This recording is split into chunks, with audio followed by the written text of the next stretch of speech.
The Hamlet Podcast. Hello and welcome to this exploration of Shakespeare's Macbeth with me, your host, Conor Hanratty. Well then, round 2.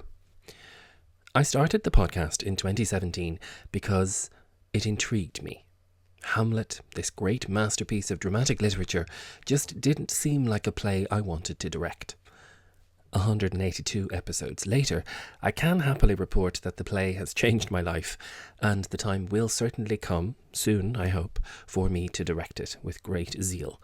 But as I thought about what play might suit as a follow-up, I did think about King Lear, but honestly, it had to be Macbeth.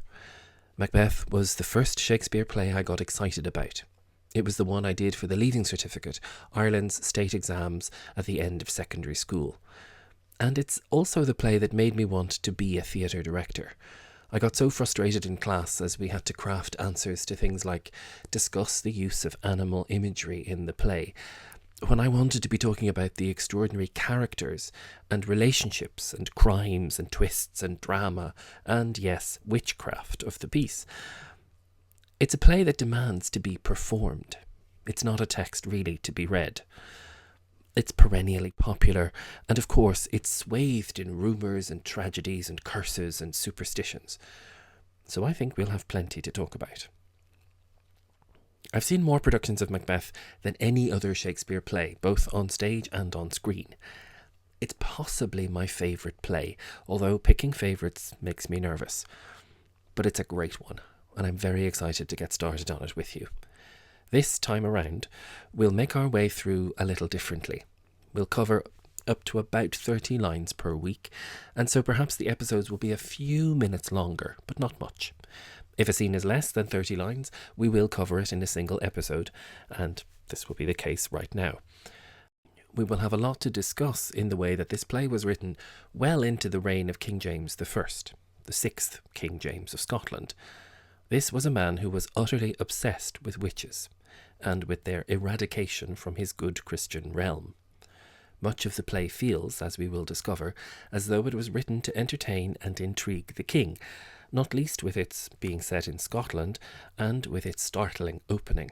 Shakespeare wastes no time and presents us with 3 witches in a deserted place. Act 1, Scene 1. The stage directions call for thunder and lightning as the 3 witches enter. This could have been created with drumming, or perhaps with rolling barrels, or indeed with large sheets of metal or pliable wood being shaken in the background. It's a big shock of an opening, and as perhaps the smoke clears, if there is any, we see these 3 curious figures together, perhaps coming to the end of their business. 3 is always a magic number, particularly for groups of magical women.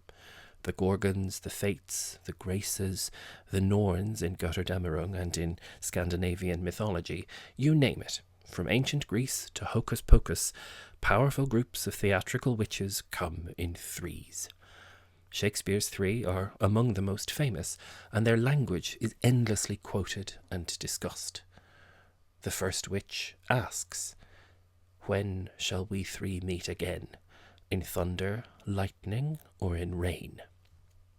Already we have a rhythm and a rhyming system. Again, rain. These are short, almost sing-song rhyming lines of about 7 syllables each.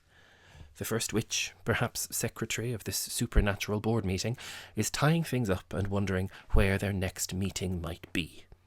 She gives a clear sense of their dark and mysterious practices when she suggests that they're more likely to meet in foul weather, thunder, lightning, or in rain.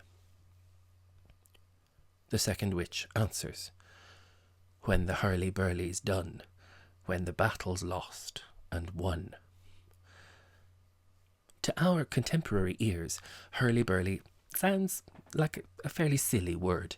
It's been used and abused for so long that its curious rhyming nature seems a little bit fluffy, like something whimsical. It was a more formal word when Shakespeare was using it. Indeed, there are several sources that suggest that it was serious enough to appear in various translations of Seneca's tragedies. The second witch here means that when the business is done, when the ongoing action is concluded. And to clarify, she rhymes, when the battle's lost and won. This phrase is a vital, vital introduction to how these witches communicate. They are brilliant equivocators. We'll have a lot to discuss about equivocation in the coming months too. The witches invariably show two sides of everything. They don't commit to anything, and they allow for possibility and perspective on all sides. Even here, this witch is suggesting that the battle will of course be lost by some and won by others, but she doesn't say who. It's simple enough to understand, but it's essential to the way these women operate. And lest we get too comfortable with this rhythm of 2 lines each, Shakespeare throws a curveball already and has the third witch pipe in here, rhyming with her too. She informs us, that will be ere the set of sun. So we have, when the hurly-burly's done, when the battle's lost and won, that will be ere the set of sun.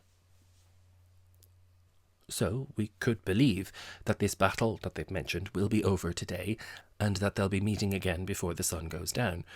But of course the sun goes down every day, so we shouldn't necessarily trust it, even that. In turn and in rhythm, the 3 speak again. Where the place, upon the heath, there to meet with Macbeth. Here Shakespeare gives us a little hint of our setting.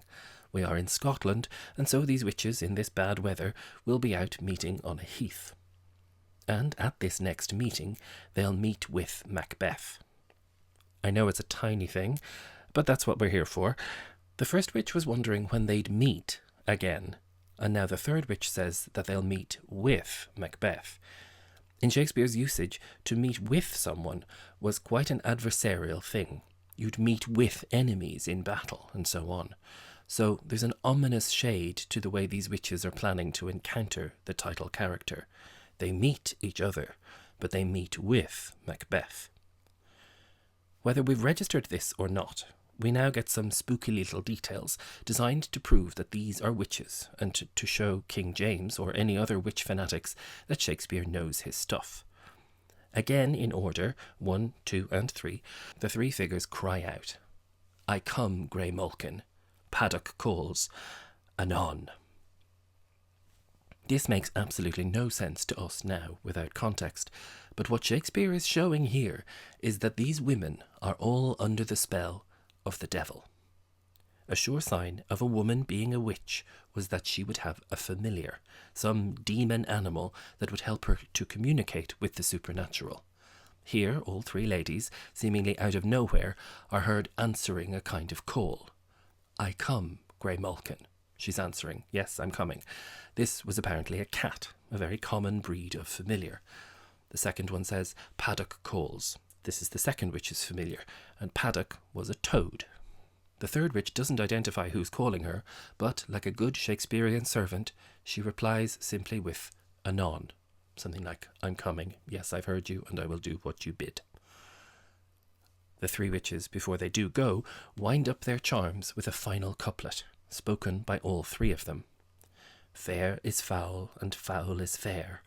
Hover through the fog and filthy air." Again, we get this language that plays both sides of things. Fair is foul, and foul is fair. It's so short and it's so simple, but it's so untrustworthy. Things are not what they seem. Things really are not to be trusted. Witches were also reputed to be able to fly.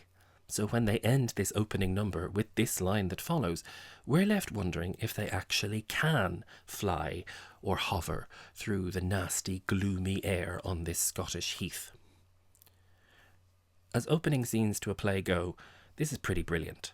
We get special effects, we have a sense of the location and the weather, the fact that there's a battle ongoing somewhere and we're going to need to hear its outcome, that there are witches abroad in this strange country, and that they're planning some kind of business with our title character. It's barely 10 lines in, and already a very exciting play is underway. It's just brilliant. Unfortunately, there is no more to Act 1, Scene 1, so we'll have to leave it there for now. But for more information and for show notes to accompany this episode, be sure to check out the website, thehamletpodcast.com. I think we're going to have some growing pains with this, where we're talking about Macbeth, but it's still the Hamlet podcast. But bear with me. I think we've got this. There is a whole new section of the site dedicated to this new exploration of Macbeth, but of course you can still find all of the Hamlet, book club, basics and bonus materials on the website as well. If you're excited about this new chapter, do please tell your friends, online and in person. You can tag us on all social media at Hamlet Podcast. I do always love hearing from you. I hope you are as excited as I am about this new adventure, and I'll speak to you next time.